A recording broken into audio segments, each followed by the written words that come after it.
probiotic natin mga tropa, mga lupitids. So pinasingaw na nga natin. Yan, dahan-dahan lang pasingaw kasi baka matapon yung kanyang tubig. So ginawa ko nga nung 13. So pwede na nga palang gamitin siya ngayon. Ready to use.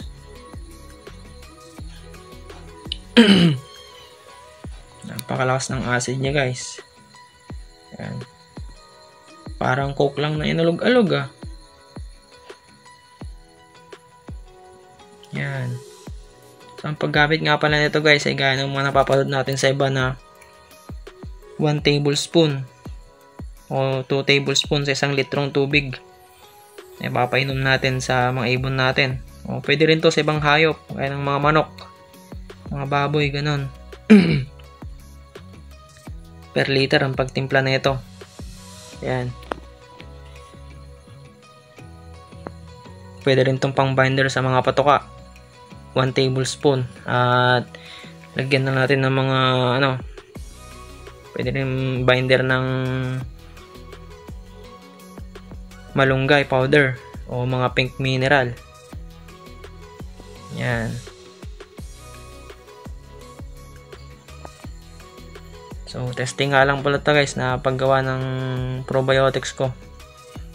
So kung naging maganda sa mga ibon natin, idadamihan natin sa susunod. So sa mga susunod na video nga ay ibibideo natin yung paggawa na ito dahil hindi ako nakapag-video nun. Sa susunod ay magbibideo tayo ng step by step na paggawa ng probiotics na to. Dahil alam naman natin yung ingredients. So ngayon ko na nga lang pala ito na video guys. Ika 7 days. Yan. Yung kulay niya. Napakabango. Ang ingredients nga pala nito ay molasses. Tsaka Yakult na merong live na lactobacillus na pwede magpadami ng mga good bacteria. So isang Yakult yung nilagay ko dito mga tropa. Tsaka dinikdik na oregano saka coconutas dahil wala nga tayong blender. Tsaka malunggay powder din. Tsaka pinakulong paragis guys na napakaganda sa ibon, antioxidant. Nagtesting akong gumawa ng pinakulong paragis. Yan na guys. Makikita nyo yung probiotic natin. So bigas, yan. Yan ang pinaka bigas. Pwede din pang salubong sa mga ibon. Kasi meron ng oregano. Sa mga susunod nga guys ay lalagyan natin to ng carrots tsaka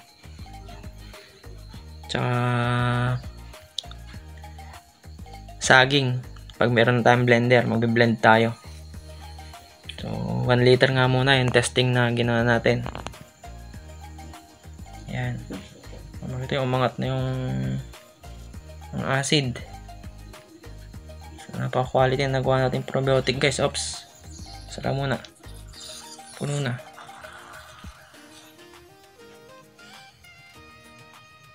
Hindi naubos yung pagkulo ah. Yan.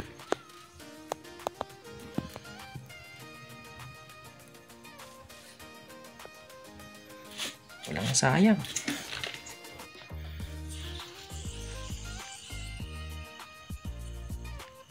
Yan. Napuno ko nga pala guys yung tubig. Dapat nga pala hindi puno ito. Dapat ay hanggang dito lang sana yung tubig na nalagay. Dinagdan ko kasi ng honey kaya napuno siya. Sayang naman yung matatapon. Sabagay, may pansala naman tayo. Pwede na pating panghalo pa.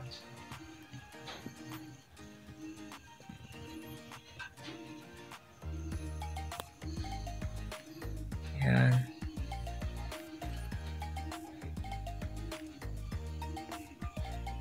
So, salamat mga tropa sa panood nyo sa ating mga videos. mga follower ko dyan at sa mga bagong manood natin na gusto ng mga gantong videos ay huwag nyo naman kakalimutan na mag-follow at mag-like sa ating YouTube o Facebook. Sa ating Facebook ay Bagito Love TV, ganun din sa YouTube. So mag-follow din kayo guys para makatulong din to sa algorithm ng ating YouTube sa pag-angat ng mga views. At huwag nyo rin kakalimutan na mag-comment o mag-share. Yan. Sa mga susunod nga guys na mga video natin ay tuturo natin yung step by step na paggawa na ito. So maraming salamat sa inyong lahat mga tropa kalapatids. So hanggang dito na lang yung video natin mga tropa.